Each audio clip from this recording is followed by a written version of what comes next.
नमस्ते आप सभी को। मेरा नाम अंकित है, फाउंडर इन दिस ग्रुप। मुझे डिजिटल मार्केटिंग में 10 साल से ज़्यादा का एक्सपीरियंस है, जिसमें ऑर्गेनिक मार्केटिंग और परफॉर्मेंस मार्केटिंग इंक्लूडेड है। अब तक मैंने 80 करोड़ से ज़्यादा की एड स्पेंडिंग की है, जिसमें inbox dollars, massive sign up campaign, festive sales for e commerce by Flipkart और थ्राइव एजेंसी के कैंपेन्स इंक्लूडेड हैं। ये वीडियो हमारे मेटा एड कोर्स की इंट्रोडक्शन वीडियो है, जिसमें हम लोग जानेंगे मेटा एड के इकोसिस्टम के बारे में और बात करेंगे मेटा एड्स के बारे में। आजकल सोशल मीडिया का यूज़ करना हमारी डेली टू डेली लाइफ का एक पार्ट है, और इसमें सबसे पहले जिसका नाम आता है वो है फेसबुक, और इसके बाद इंस्टाग्राम। शायद आप भी यूज़ करते होंगे फेसबुक या इंस्टाग्राम, चाहे भले ही आप पूरे दिन में 10 मिनट के लिए ही क्यों ना यूज़ करें। तो अगर हम बात करें वर्ल्ड वाइड यूज़र्स की, तो फेसबुक के पास अकेले 3 बिलियन से ज़्यादा यूज़र्स वर्ल्ड वाइड हैं, और इसी वजह से इस प्लेटफॉर्म का यूज़ करके हम लाखों करोड़ों लोगों तक अपना प्रोडक्ट या फिर सर्विसेज को प्रमोट कर सकते हैं या फिर पहुंचा सकते हैं। मेटा एड या कह लीजिए फेसबुक एड एक ऐसा टूल है जिसका यूज़ करके हम फेसबुक, इंस्टाग्राम और फेसबुक के जितने भी पार्टनर्स प्लेटफॉर्म हैं वहाँ पर अपने ब्रांड या फिर अपने प्रोडक्ट से रिलेटेड ऐड रन कर सकते हैं। भले ही हमारे ऐड रन करने का ऑब्जेक्टिव कुछ भी हो, चाहे वो लीड जनरेशन का हो, सेल्स का हो या फिर ब्रांड अवेयरनेस का हो।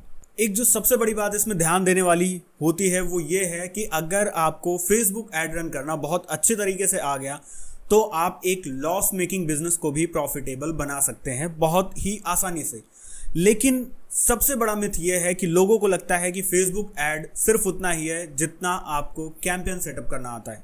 यानी कि अगर आपको कैंपेन सेटअप करना आ गया तो इसका मतलब है आप फेसबुक ऐड एक्सपर्ट बन गए, जबकि ऐसा बिल्कुल भी नहीं है। अगर आप ये सोचते हैं तो ये पूरी तरीके से गलत है। देखिए, अगर आपको फेसबुक ऐड एक्सपर्ट बनना है या फिर मेटा ऐड एक्सपर्ट बनना है, सबसे पहले तो मैं बता देता हूँ आपको फेसबुक और मेटा ऐड में डिफरेंस क्या है। बेसिकली अगर हम सिर्फ फेसबुक पे ऐड रन कर रहे होते हैं तो उसको हम फेसबुक ऐड बोल सकते हैं, लेकिन जब हम मेटा के डिफरेंट प्लेटफॉर्म पे ऐड रन कर रहे होते हैं, जैसे कि मेटा इंस्टाग्राम, ऑडियंस नेटवर्क और ऐसे ही मेटा के पार्टनर्स प्लेटफॉर्म पे हम ऐड रन कर रहे होते हैं, तो उसको हम मेटा ऐड बोलते हैं। तो मेटा ऐड एक्सपर्ट बनने के लिए आपको सिर्फ और सिर्फ कैंपेन क्रिएशन ही नहीं, बल्कि इसके साथ साथ bidding, campaign optimisation, audience targeting, retargeting, remarketing, conversion tracking, ad copy, creative, और इसमें जो सबसे इंपॉर्टेंट पार्ट है वो है आपके कंज्यूमर की साइकोलॉजी, यानी कि आपके कस्टमर का बिहेवियर। जब तक आप इन सब चीजों को बहुत ही डीपली अंडरस्टैंड नहीं करते, तब तक आप फेसबुक ऐड में या मेटा ऐड में एक्सपर्ट नहीं बन सकते हैं। इस पूरे कोर्स में हम लोग प्रैक्टिकली बात करने वाले हैं, प्रैक्टिकली सीखने वाले हैं कि हम एक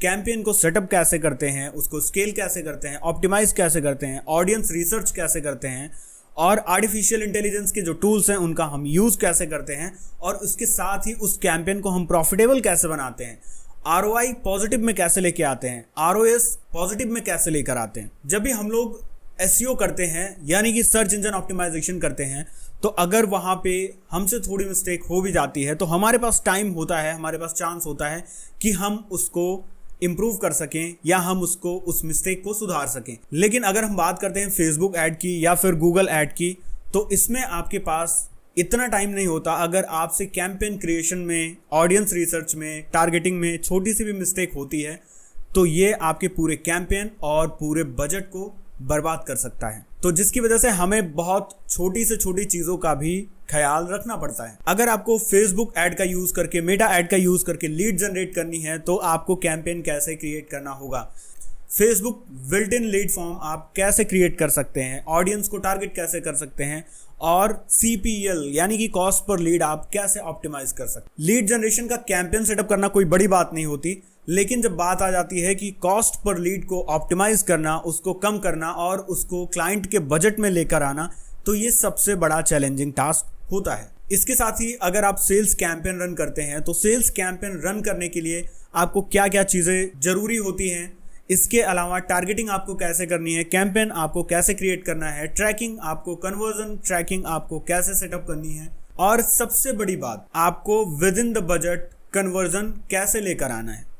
मान लीजिए आपका कोई प्रोडक्ट है जिसकी प्राइस 500 यानी कि 500 रुपये है, लेकिन अगर उसी प्रोडक्ट को आप फेसबुक पर प्रमोट कर रहे हैं और उसके पर कन्वर्जन की जो कॉस्ट है वो 500 से ज़्यादा आ रही है, दैट मीन्स आपका कैंपेन लॉस में है। लेकिन एक पॉइंट और, अगर ये प्राइस 500 से कम है तो भी इसका मतलब ये नहीं है कि आपका कैंपेन प्रॉफिट में है। ये डिसाइड करता है आपका ROAS यानी कि रिटर्न ऑन एड स्पेंड।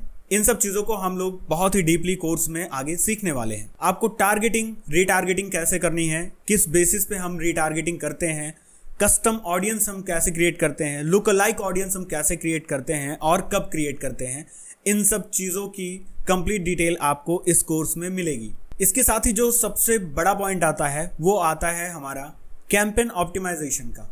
आपने कोई एक कैंपेन क्रिएट कर लिया, उस कैंपेन को आपने छोटे लेवल पर प्रॉफिटेबल भी बना लिया, लेकिन जब बात आती है स्केल करने की तो वहाँ पर बड़े बड़े लोग फेल हो जाते हैं। रीज़न, आप डेली बजट जैसे इंक्रीज करते हैं वैसे ही आपकी कॉस्ट पर कन्वर्जन भी इंक्रीज हो जाती है, जिसकी वजह से आपका बजट इंक्रीज तो हो जाता है लेकिन कन्वर्जन आपकी सेम ही रहती है, बल्कि आपका जो कॉस्ट पर कन्वर्जन है वो इंक्रीज हो जाता है, जिससे आपका कैंपेन लॉस में चला जाता है। और इसके बाद जैसे ही आप कैंपेन के बजट को दोबारा से कम करते हैं तो उस केस में क्या होता है कि वो कैंपेन परफॉर्म करना बंद कर देता है। तो इन सब प्रॉब्लम्स को हम सॉल्व कैसे करेंगे, कैंपेन को स्केल कैसे करेंगे, कैंपेन को ऑप्टिमाइज कैसे करेंगे, और इसके साथ ही अगर एड फटीग की कंडीशन क्रिएट हुई है तो उसको हम लोग कैसे फिक्स करेंगे।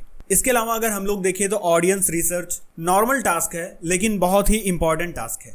अगर आपने ऑडियंस रिसर्च बहुत अच्छे तरीके से नहीं की है तो उस केस में आपका कैंपेन लॉस में जा सकता है। लेकिन ऑडियंस रिसर्च करने के लिए आपको किन किन चीज़ों की ज़रूरत पड़ेगी, कौन कौन से ऐसे टूल्स हैं जिनसे आप ऑडियंस रिसर्च कर सकते हैं, कौन से ऐसे टूल्स हैं जिनसे आप अपने कंपटीटर की ऑडियंस चुरा सकते हैं या फिर कंपटीटर की ऑडियंस चेक कर सकते हैं कि कौन सी ऑडियंस को आपके कंपटीटर ने टारगेट किया है, और इसके साथ ही कौन कौन से आपकी कंपटीटर के प्रॉफिटेबल ऐड हैं जो कि रन कर रहे हैं और आपके कंपटीटर को प्रॉफिट दे रहे हैं, जहां से आप बहुत सारी चीज़ें कॉपी कर सकते हैं या फिर आइडिया ले सकते हैं। तो फिर रेडी हो जाइए इस कोर्स में, जहां पर आपको बेसिक से लेकर एडवांस्ड मेटा एड्स की सारी इंफॉर्मेशन, ट्रेनिंग और प्रैक्टिकल हर एक चीज़ मिलने वाला है। इसके साथ ही आप एक बहुत ही अच्छी अंडरस्टैंडिंग डेवलप कर पाएंगे मेटा एड्स को लेकर और कैंपेन रन करने को लेकर। इसके अलावा भी बहुत सारी ऐसी चीज़ें हैं जो कि हम एक वीडियो में कंप्लीटली कवर अप नहीं कर सकते हैं। तो हम लोग स्टार्ट करेंगे नेक्स्ट क्लास से, जहाँ पे हम मेटा एड इंट्रोडक्शन, डैशबोर्ड और इन सारी चीज़ों को देखेंगे और समझेंगे। तो मैं मिलता हूँ आपसे नेक्स्ट क्लास में।